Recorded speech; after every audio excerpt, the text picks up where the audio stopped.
Hú, de szuper gyors voltam, oda varázsoltam az első sort. Így néz ki, sikerült nem megcsavarnom.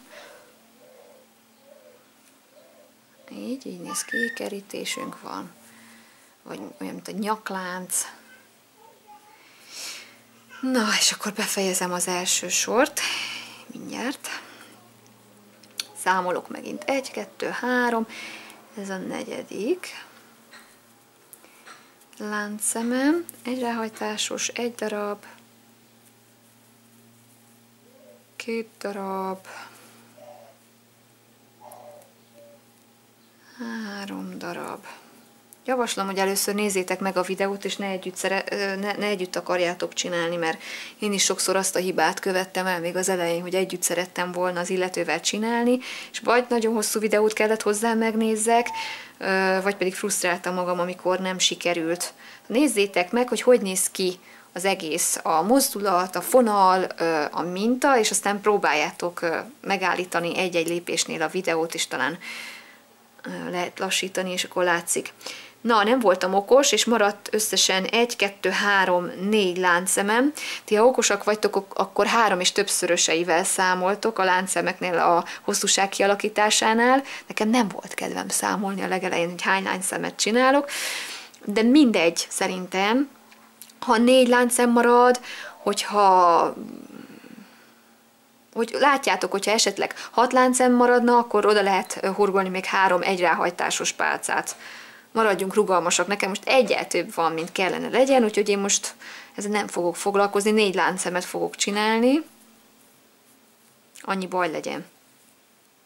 Nem kell görcsölni. Ja igen, és akkor zárom.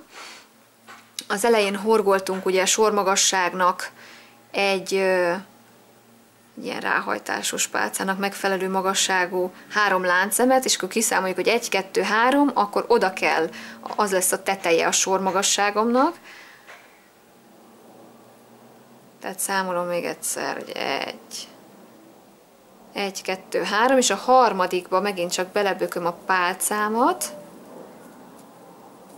Így.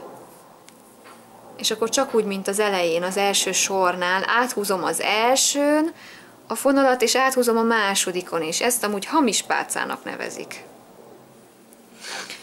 Na, és akkor így néz ki az első sor.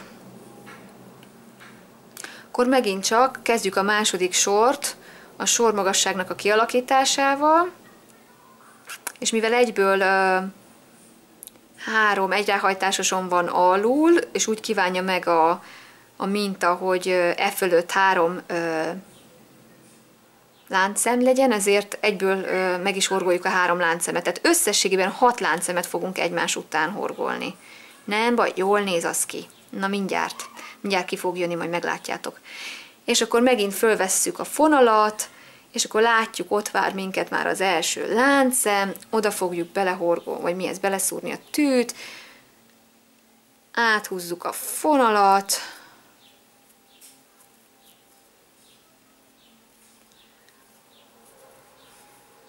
egyszer hurkolunk, kétszer hurkolunk, és megismételjük még kétszer. 1,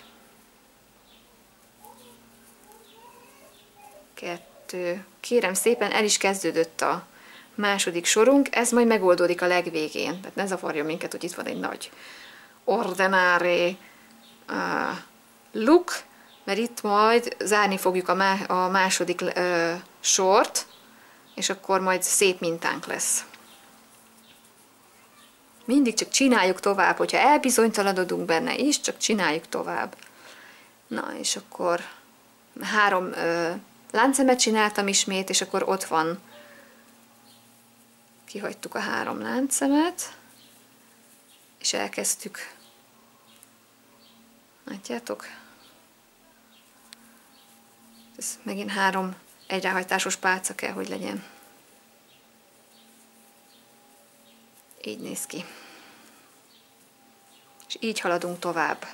Szóval inkább lazán, mint szorosan, ami nem tűnik lyuknak, az valószínűleg nem lyuk. Fölöslegesen ne bontsátok le. más tanácsom nincs. Akkor ez volt az első alkalom, egy ráhajtásos pálca és láncszemnek a gyakorlása, és hát jó munkát nektek. Akkor a további teendőkről majd készítek fázisfotókat. Innen folytatom fázisfotókkal. Remélem, hogy egyértelmű. Bármi, ami nem az, akkor kérlek kommenteljétek, fűzzetek hozzá kommentárt egész nyugodtan, igényt, hogy valamit lassabban mutassak, vagy gyorsabban mutassak, vagy ne ilyen csúnya piros színű fonallal dolgozzak, bármi jöhet. Köszönöm a visszajelzéseket, és jó munkát! Sziasztok!